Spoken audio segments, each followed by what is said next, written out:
आज भी ऐसे बहुत सारे लोग हैं, मैं तो आपके माध्यम से बताना चाहता हूँ, आपके व्यूवर देखते भी रहते हैं कि आज भी लाखों फ्लैट बायर्स, बड़े दुख की बात है, लाखों फ्लैट बायर्स को फ्लैट आज तक नहीं मिले हैं, कोर्ट कचहरी में धक्के खा रहे हैं। जिनको मिल भी गए और हैं, जिनको मिल गए हैं, आप भी देखते हैं कि वो हर रविवार को, शनिवार को धरना प्रदर्शन करते हैं, मूलभूत सुविधाएं नहीं मिली, तो वो समझौता एक टेबल पर हो जाता है, उसको कहीं जाना नहीं पड़ता है, दूसरी डेट नहीं लगती है, तो बिल्डर के लिए भी आसानी होता है। यहाँ जो सबसे बड़ी एक समस्या और है कि आज हमने फ्लैट लिया या आपने फ्लैट लिया, उसके बाद बच्चे इस्तेमाल करेंगे, बच्चे के जब बच्चे होंगे तो पता चलेगा कि वो अथॉरिटी जो है ना वो कहेगी इसको खाली करो, तो क्योंकि फ्री होल्ड नहीं है, क्योंकि ये फ्री होल्ड नहीं है, लीज पर है, 99 साल की लीज पर है।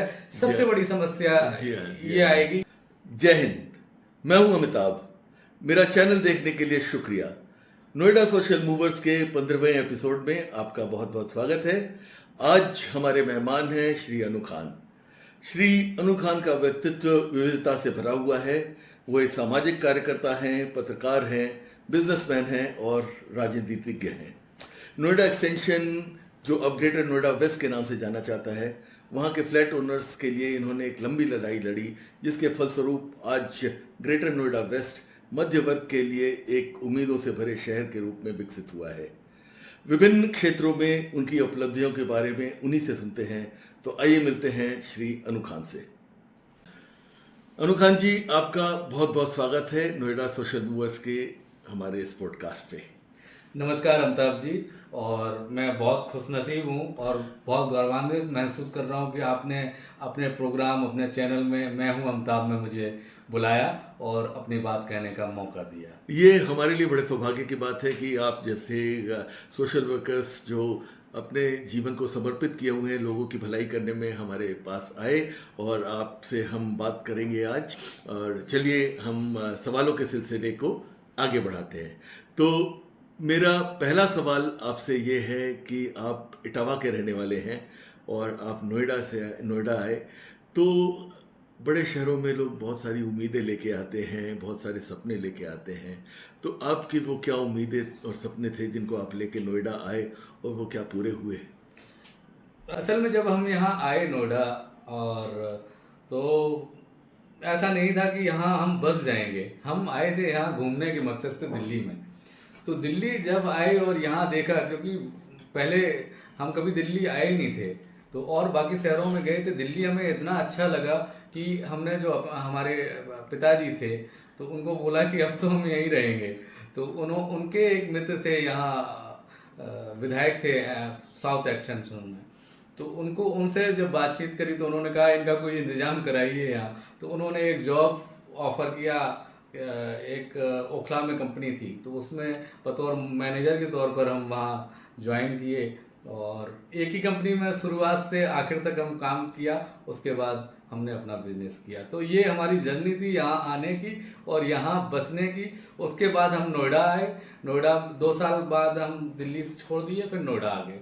नोएडा में अपना हमने बिजनेस स्टार्ट किया। वहाँ से आप देखते आए हैं कि अब जी हाँ। पढ़ाई आपकी सारी इटावा में ही हुई? पढ़ाई सारी इटावा में। ओके, तो आप यहाँ आए और मेरे सवाल का दूसरा भाग आपने नहीं बताया कि आप यहाँ पे क्या उम्मीदें और सपने लेके आए थे और वो कितने पूरे हुए? देखो, उम्मीदें को तो कर्नल साहब जैसे कि सभी की होती हैं कि भाई बहुत कुछ करना है, आगे बढ़ना है, और ऐसा नहीं है कि नोएडा ने हमें बहुत कुछ दिया है। जितनी हमारी उम्मीदें थी उससे ज़्यादा हमें दिया है, और नाम भी दिया, शोहरत भी दी, इज्जत भी दी, सब कुछ मिला नोएडा में आके। हो सकता था कि वहाँ हम उतना नहीं कर पाते। हालांकि जो पिताजी थे वो एक स्टेट लेवल के पॉलिटिशियन थे, लेकिन यहाँ आके सब कुछ जैसा मिला वो एक बहुत बड़ा नसीब हूँ। कैनवस बड़ा हो जाता है एक बड़े शहर में आके, आपके अपॉर्चुनिटीज़ बड़ी हो जाती हैं और उन अपॉर्चुनिटीज़ का आपने बहुत अच्छा उपयोग किया अपने प्रोग्रेस के लिए और लोगों की मदद के लिए। तो सबसे सवाल मेरा पहला आपसे ये है कि NEFOMA, Noida extension flat owners association, जो आपने संस्था बनाई है, ये कैसे शुरुआत हुई? क्योंकि बहुत बड़ा लंबा स्ट्रगल रहा, कई उतार चढ़ाव आए। कभी किसानों ने सत्याग्रह किया, कभी पॉलिसीज ऐसी बन गई, कभी कुछ हुआ, नोएडा का मास्टर प्लान नहीं बना था, कभी आपने नेशनल एनसीआर प्लानिंग बोर्ड के साथ स्ट्रगल किया, तो बहुत स्ट्रगल करके ये आप लोगों ने लोगों को एक नया शहर देने का सपना पूरा किया है, जहाँ पे वो रह के अपने, जैसे आप आए, ज़्यादातर वहाँ पे रहने वाले भी बाहर से आने वाले हैं और अपनी ज़िंदगी को बेहतर करने आए, तो आपने बहुत सारे लोगों को एक अपनी ज़िंदगी बेहतर कराने का मौका दिया, तो उसके बारे में बताइए। जो आपने पहले सवाल पूछा था उसका आंसर इसमें है कि क्या आपको एंजॉय मिला, आपको शोहरत मिली, तो वो यहाँ से स्टार्ट होता है। जी हाँ। क्योंकि यहाँ पर जो जो सेवा भाव था, जो हमने पिताजी से सीखा था, निस्वार्थ भाव सेवा वो करते थे, किसान नेता थे वो, तो हम जो देखते थे बचपन में शुरू से देखा, वही हमने यहाँ स्टार्ट किया। जब हम यहाँ आए और 2011 में हमने यहाँ पर एक फ्लैट बुक किया था नोएडा एक्सटेंशन। जब हम यहाँ हमने फ्लैट बुक किया तो मायावती जी की सरकार थी उस समय जब हमने फ्लैट बुक किया तो हमको नहीं पता था कि ये फ्लैट जो है वो फंस जाएंगे, क्योंकि ये इमरजेंसी क्लॉज लगा के मायावती जी ने लैंड यूज को चेंज इसको किया था जी। वो वहां पर बनने थे, इंडस्ट्री बननी थी, लेकिन उन्होंने इमरजेंसी क्लॉज लगा के लैंड यूज को चेंज करके रेजिडेंशियल कन्वर्ट करके दे दिया गया बिल्डरों को, जिसके एवज में जमीन को अपनी बचाने के लिए जो फार्मर थे वो चले गए कोर्ट में जी।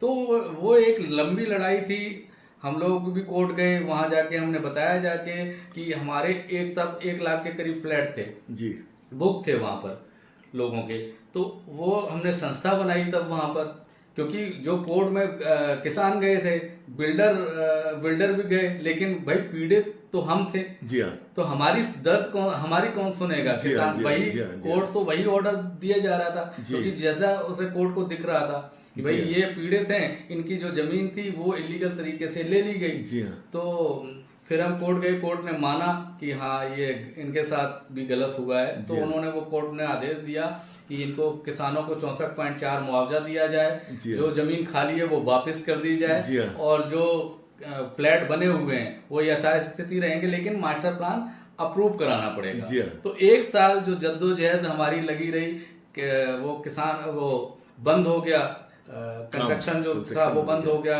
सब फिर आफत आ गई कि भाई लोग हमारे फ्लैट मिलेंगे कैसे, काम बंद हो गया।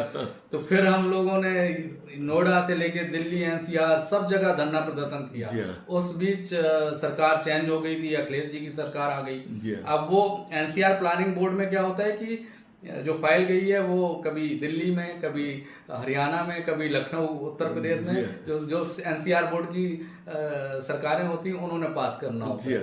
तो कभी वो हम दिल्ली जाएं तो वो कहते हैं अखिलेश जी के पास फाइल गई हुई है, अखिलेश जी के पास जाए तो वो कहते हैं वहाँ हरियाणा गई हुई है फाइल। तो इस चक्कर में 1 साल लग गया। हम लोगों ने धरना प्रदर्शन किया, एनसीआरबी के ऑफिस में धरना प्रदर्शन किया, कमलनाथ जी उस समय मंत्री थे। तो बड़ी जद्दोजहद के बाद एनसीआर प्लानिंग बोर्ड से फाइल अप्रूव हुआ, उसके बाद ये कंस्ट्रक्शन चालू हुआ। फिर बिल्डरों की लालच आ गया मन में कि हम क्यों ना फ्लैट के रेट बढ़ा दिए जाएं, फ्लैट के रेट बढ़ा दिए जाएं, तो तब फिर लड़ाई चालू हुई। फिर उसके बाद कुछ फ्लैट बिल्डरों ने फ्लैट को कैंसिल कर दिया, जैसे कि नॉर्मल चार्ज किसी के 500 रुपए जमा नहीं थे, सर्विस टैक्स जमा नहीं था, उसको लेके फिर लड़ाई चालू। तो ये जो जीवन रहा वो बड़ा कठिनाइयों भरा रहा, लेकिन उसमें ये था कि हम मदद नहीं करेंगे तो कौन करेगा? बिल्कुल। हमारी संस्था आगे नहीं आएगी तो कौन करेगा? कौन लड़ाई लड़ेगा? ये तो बिल्डर तो चाह रहे थे कि ये हम इनके फ्लैट सारे कैंसिल कर दें, क्योंकि उनको पैसे बढ़ गए थे, उन्होंने अपने हिसाब से रेट बढ़ा दिए थे। वो तो जो चाहते थे कि जितने ज्यादा विड्रॉल हो जाए हम नए रेट में बेचेंगे उनको फ्लैट को।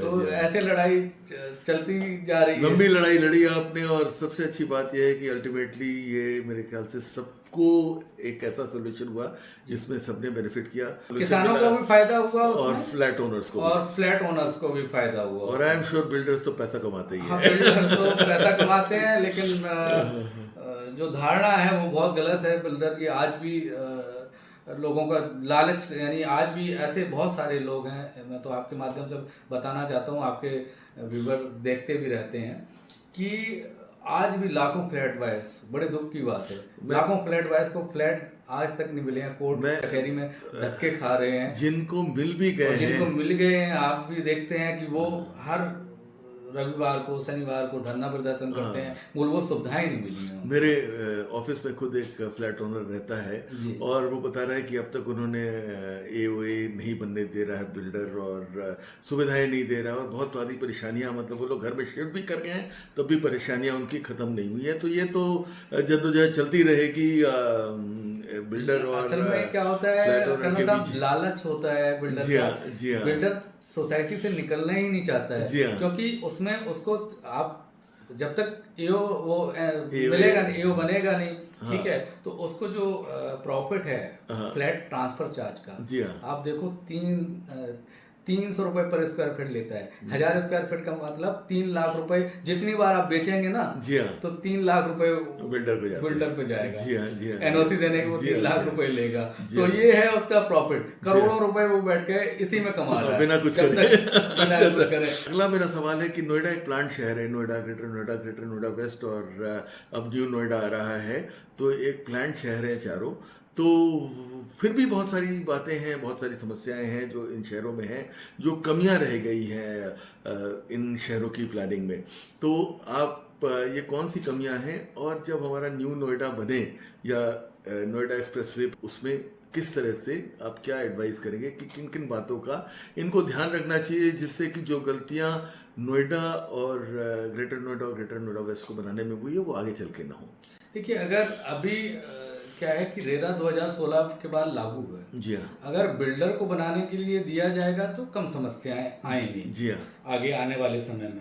लेकिन यहाँ जो सबसे बड़ी एक समस्या और है जी कि आज हमने फ्लैट लिया जी या आपने फ्लैट लिया, जी हाँ, उसके बाद बच्चे इस्तेमाल करेंगे। जी हाँ, बच्चे के जब बच्चे होंगे तो पता चलेगा कि वो अथॉरिटी जो है ना, वो कहेगी इसको खाली करो, तो क्योंकि फ्री होल्ड नहीं है, क्योंकि भी ये फ्री होल्ड नहीं है, लीज पर है, 99 साल की लीज पर है।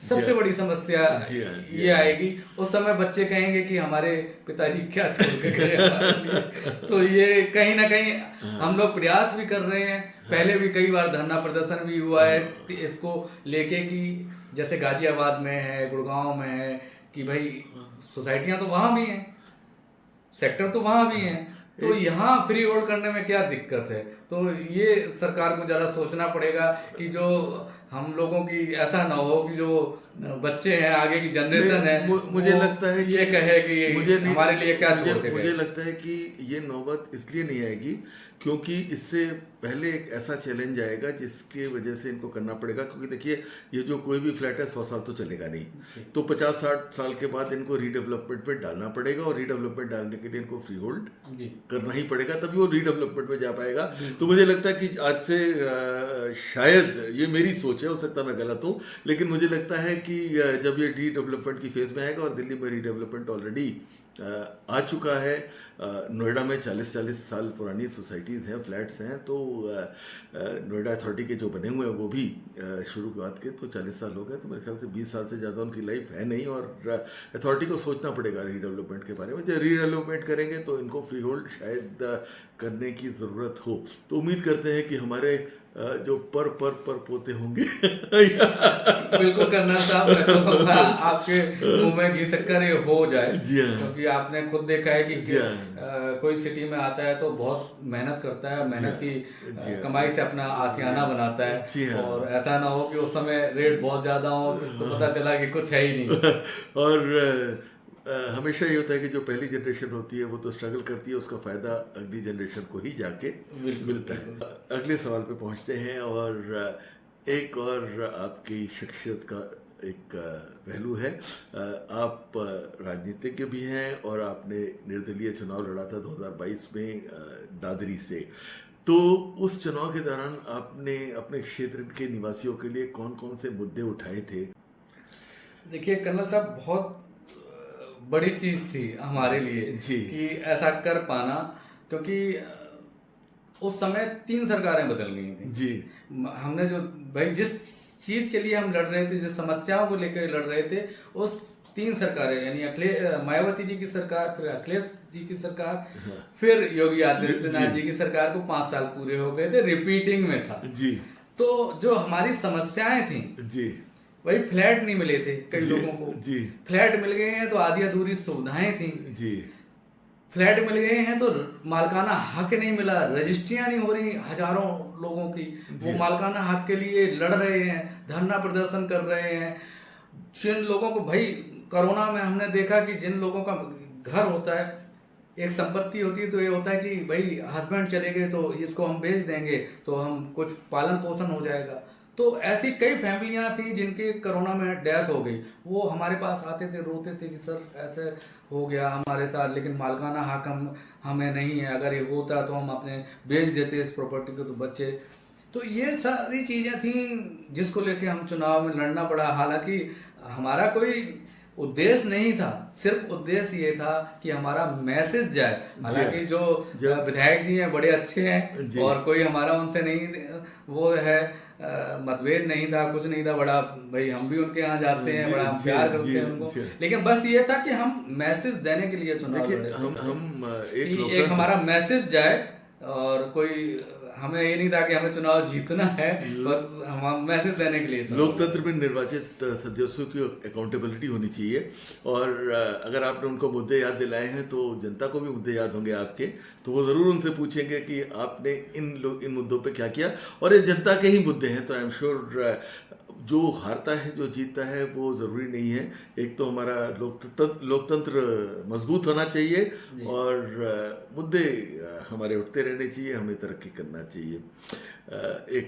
मैं कहता हूँ कि इलेक्शन लड़ना एक बड़ा हिम्मत का काम होता है, क्योंकि आपका बहुत सारी एनर्जी जाती है, आपके संसाधन जाते हैं, आपकी बचत, आपने जो पैसे बहुत सारे बचाए होंगे वो भी खर्चे हुए होंगे। तो और मैं चाहता हूँ मैं तो बहुत इज्जत करता हूँ कोई अगर चुनाव लड़ता है, क्योंकि हमारे जनतंत्र को मजबूत कर रहा है। चलिए हम आगे आते हैं। अगला सवाल है कोरोना का, और कोरोना काल में दोनों वेव्स के दौरान आपने बहुत अच्छा काम किया, उन लोगों की, मजलूमों की सहायता की आपने, और उसके बाद एक वैक्सीन लगाने के ऑपरेशन में भी आपने एक कैंपेन किया, जिसमें आपने लोगों को बताया कि वैक्सीन क्यों लगवानी चाहिए, और फिर जो लोग थे वैक्सीन लगाने के लिए उनको ले जाना, उनको सुलभ कराना वैक्सीन, इसमें आपने कैंपेन किया। तो इसके बारे में प्लीज़ हमें कुछ बताइए जो आपके संस्मरण रहे इसके।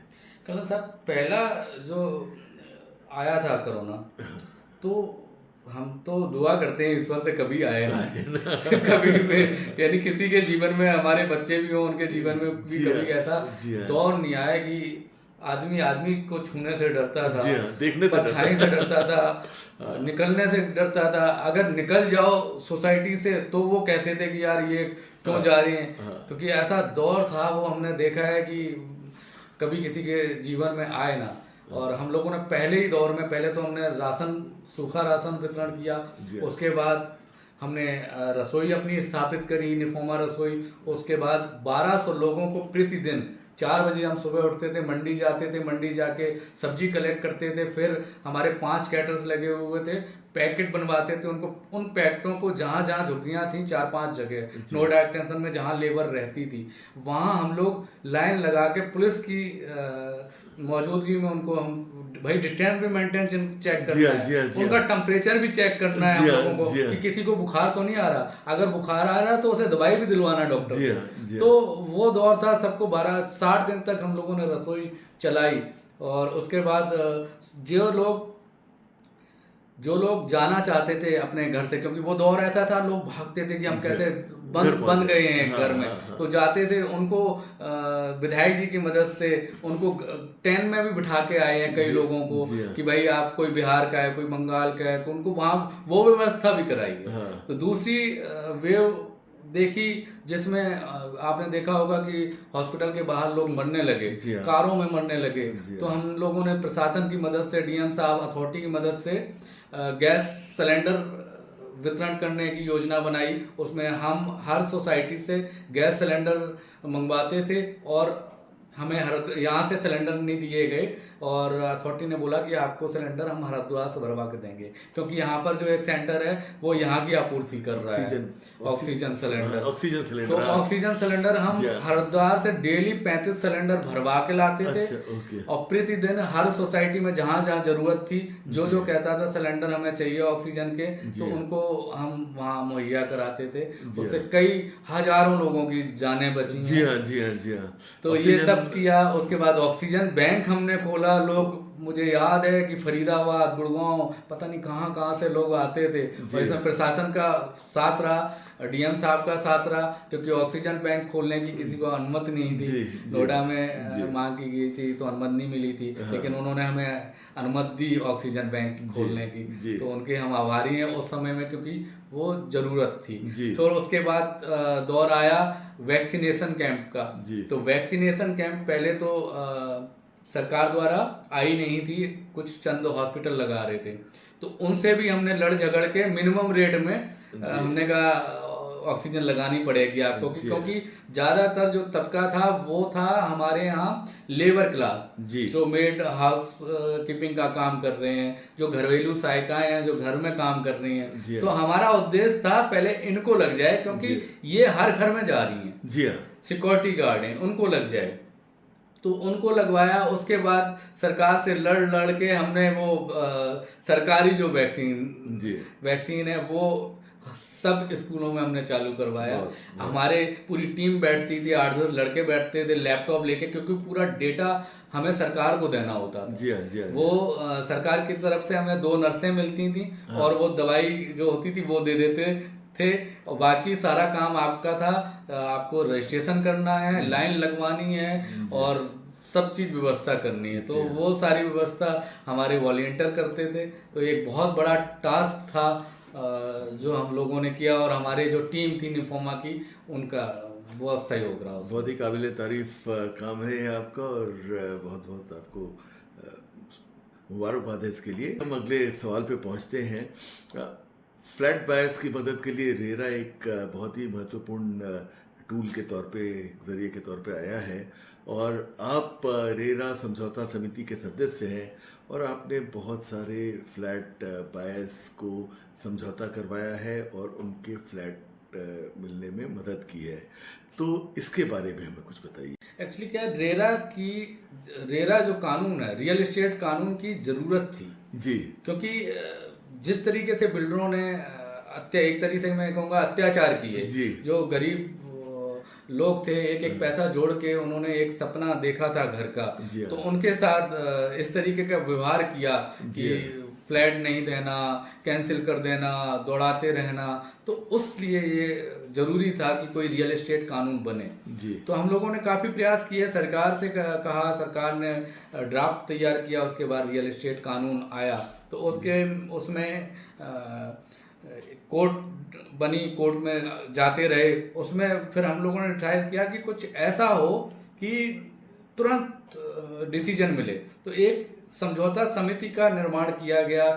राजीव जी चेयरमैन थे रेरा उत्तर प्रदेश के, तो उनके साथ बैठ के एक इसका निर्माण किया गया। इसमें एक IAS अधिकारी होता है समझौता समिति में, और बिल्डर के एसोसिएशन के लोग होते हैं, और हमारी टीम के सदस्य होते हैं।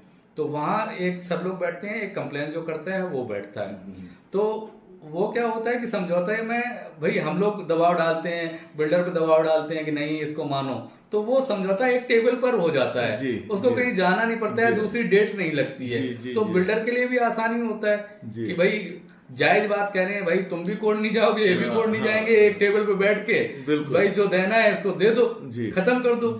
तो वो इसलिए ये समझौता समिति का निर्माण किया गया। उससे काफी लोगों को न्याय मिला है। जैसे कि दिल्ली NCR में जो इस उत्तर प्रदेश में आप देखेंगे, गाजियाबाद, नोएडा, ग्रेटर नोएडा, सबसे ज्यादा जो मामलों का निस्तारण हुआ है वो यहीं पर हुआ है। हालांकि कुछ नियम में बदलाव की जरूरत है रेरा में, जैसे कि RC कट जाती है, उसमें पावर नहीं है उनको वसूलने का, या बहुत सारी चीजें हैं, तो उसको रिफॉर्म करने की जरूरत है, जो कि हम लोग सरकार से आग्रह कर रहे हैं कि इसको कोई विधेयक ला के पास करा जाए। जी, हम आखिरी सवाल पे पहुंचते समझते हैं आप आम नागरिकों के संघर्ष में हमेशा आप उनकी मदद करने में आगे आगे रहते हैं, तो कोई घटना बताइए जिसको करके आपको, जहाँ पे आपको किसी की मदद करके बहुत अच्छा लगा हो, बहुत संतोष मिला हो।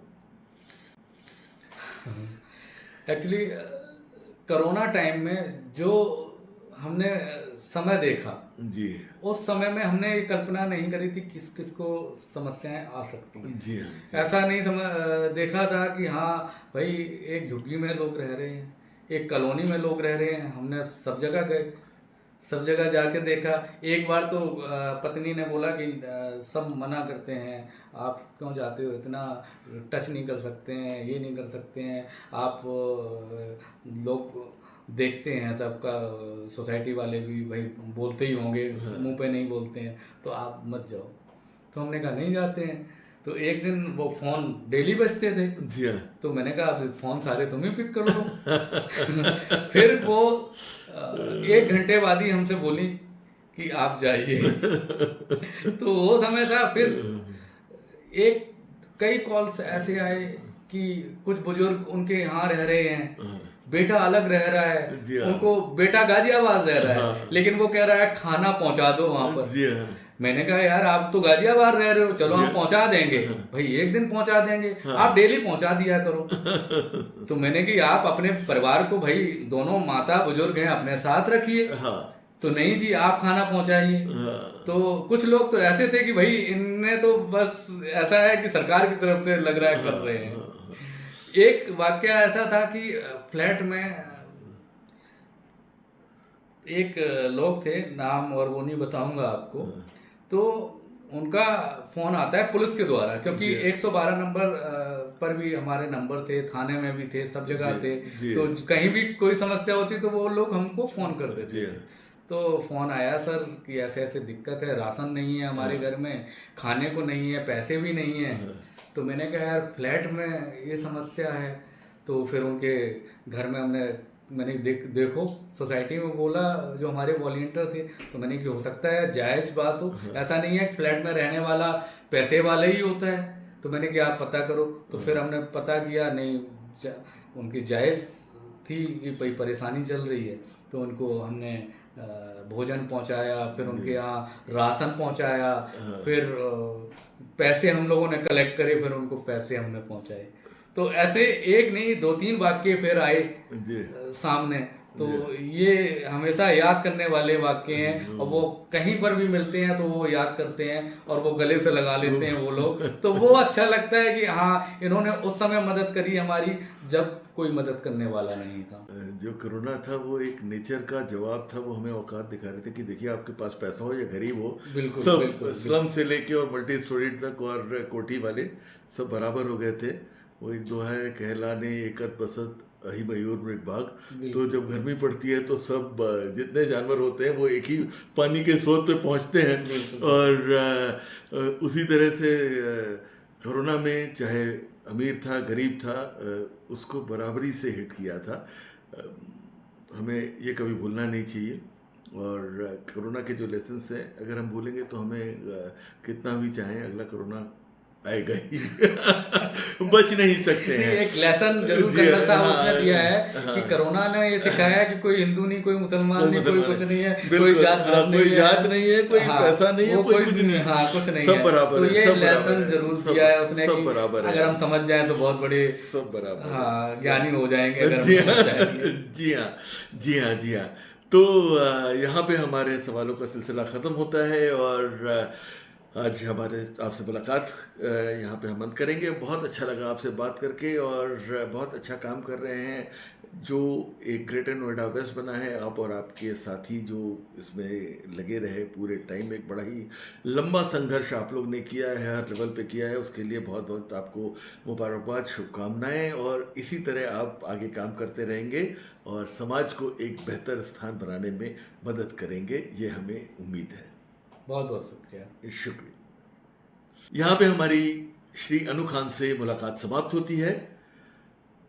श्री अनु खान से मिलके हमने देखा कि कितना लंबा संघर्ष रहा ग्रेटर नोएडा वेस्ट को एक फलीभूत करने में, एक शहर के रूप में विकसित करने में और लगे रहे ये लोग एक बहुत लंबी लड़ाई लड़ने में। तो हम इसी तरह से अगर हम कोई एक मुद्दा उठाएं तो उसको हम जब तक एक लॉजिकल कंक्लूजन तक न पहुंचा पाए तब तक रुकना नहीं चाहिए। अगले हफ्ते एक नोएडा सोशल मूवर से फिर मुलाकात होगी। तो मिलते हैं मंगलवार 7 नवंबर शाम 5 बजे। जय हिंद।